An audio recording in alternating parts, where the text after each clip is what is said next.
आप सभी लोगों का एक बार फिर से बहुत बहुत स्वागत है हमारे वीडियो में। आज के इस वीडियो में हम 11th टेस्ट के आंसर की डिस्कस करने वाले हैं। तो आज का पहला प्रश्न है, हु इज़ एब्डिल। तो यहाँ पे आपका राइट आंसर हो जाएगा option A, only angel who stands up to शैतान या सैटन। तो ऑप्शन ए इसका राइट आंसर है। अगला प्रश्न देखते हैं, what is the name of शैतान्स मिलिट्री एंजल। तो यहाँ पे राइट आंसर हो जाएगा आपका ऑप्शन ए, ऑप्शन ए। ये पैराडाइज लॉस्ट से संबंधित सारे एमसीक्यू हैं, बहुत ही इंपॉर्टेंट हैं और जॉन मिल्टन से संबंधित हैं। तो ये परीक्षा में आपके पूछे जाते हैं, तो इनको आप अच्छे से याद कर लें। तो थर्ड क्वेश्चन है आपका, who was the general in God's army. तो यानी पैराडाइज लॉस्ट जो एपिक है जॉन मिल्टन का, उसमें जो गॉड्स की आर्मी है उसमें जो उसका जनरल है उसका नाम आपको इसमें बताना है। तो यहाँ पे आपका राइट आंसर हो जाएगा option B, Michael. Michael. Question number 4, which of the following theme is related to Paradise lost.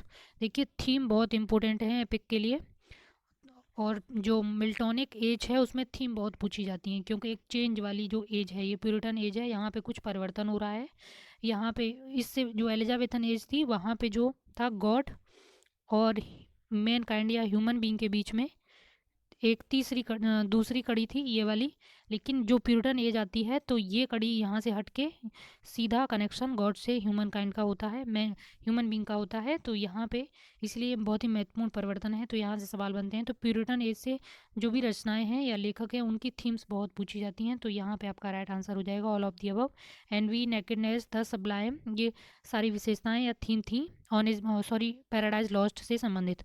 तो यहाँ पे एनवी का मतलब होता है द्वेष, घृणा, और जो नेकेडनेस है ये आपका दिखा रहा है एक व्यक्ति के अंदर की जो जो गॉड के साथ जो लगाव है उसको दिखा रहा है। Nakedness, in front of God nothing is hidden, no barrier between God and humanity. तो नेकेडनेस यहाँ पे इसका ये मतलब होता है दी सबलाइम। तो सबलाइम जो नोशन है वो तो इंपॉर्टेंट रहे ही हैं प्यूरिटन एज के जो जॉन मिल्टन से संबंधित सारी रचनाओं में। तो ऑप्शन डी इसका राइट आंसर हो जाएगा all of the above. Question number 5, which of the Milton's work is related to freedom of speech. बहुत ही इंपॉर्टेंट सवाल है ये, मोस्ट इंपॉर्टेंट सवाल है, पूछा जा सकता है और ये थर्ड लेवल का सवाल माना जाएगा। तो ये आपका यहाँ पे राइट आंसर हो जाएगा ऑप्शन सी, ये फ्रीडम ऑफ स्पीच से रिलेटेड रचना थी जॉन मिल्टन की। अगला प्रश्न है, कॉमस वाज रिटन इन। तो जो कॉमस है आपकी वो रिटन हुई थी 1934 में। तो ऑप्शन सी इसका राइट आंसर हो जाएगा। देखिए थ्री पार्ट हैं मिल्टन के, यानी मिल्टन का जो लिटरेरी लाइफ है उसके थ्री पार्ट हैं। एक 1625 से लेके आपका है 1625 से 1640, और दूसरा है आपका 1640 से 1660, 60 के बीच में, और 60 के बाद उसकी उनकी डेथ तक थर्ड पीरियड माना जाता है। तो जो कॉमस है वो आपकी फर्स्ट पीरियड में ही लिखी गई है 1934 में। और जो फर्स्ट पीरियड है उनकी लिटरेरी लाइफ का उसमें ज़्यादातर लैटिन लैंग्वेज का यूज़ हुआ है। एकमात्र रचना है जो इंग्लिश में इस काल में लिखी गई है जो बहुत इंपॉर्टेंट है, पूछी जाती है, odd on the morning of Christ nativity. तो ये जो मिल्टन का फर्स्ट पार्ट है लाइफ का, लिटरेरी लाइफ का, 1625 से 40 के बीच में, उस काल में ये इंग्लिश में लिखी गई थी। और तो इस तरह से आपको ध्यान में रखना है। और जो पहला काल है मिल्टन का 1625 से 40 बीच वाला, उसमें मुख्यतः फोकस था पोइम पर।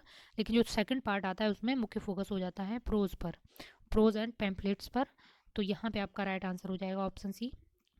अगला प्रश्न है, they also serve who only stand and wait, this lines occurs इन।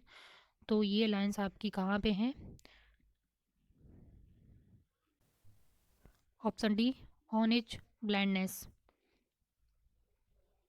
अगला प्रश्न देखते हैं, from which book has it been taken to be weak is miserable doing और सफरिंग। तो ये किससे संबंधित हैं? तो यहाँ पे आपका राइट आंसर हो जाएगा ऑप्शन